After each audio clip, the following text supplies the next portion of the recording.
ఇప్పుడు ఈ కేసు ఏమైనా సాయంత్రం నేను బయలుదేరాల్సిందే. తర్వాత అంతా మామూలు అవుతుంది.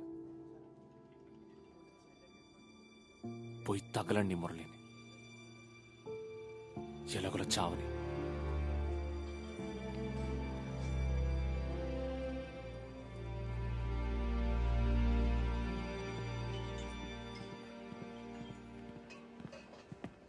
సార్ రిజిస్టర్ చూసాం సార్. రవిశంకర్ ఇక్కడే ఉన్నాడు. వాడు చెప్పినట్టుగా టూరిజం డిపార్ట్మెంట్లోనే.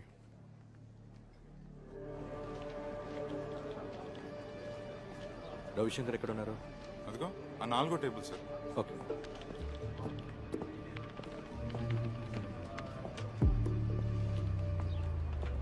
రవిశంకర్, స్టేషన్ నుంచి వచ్చారా?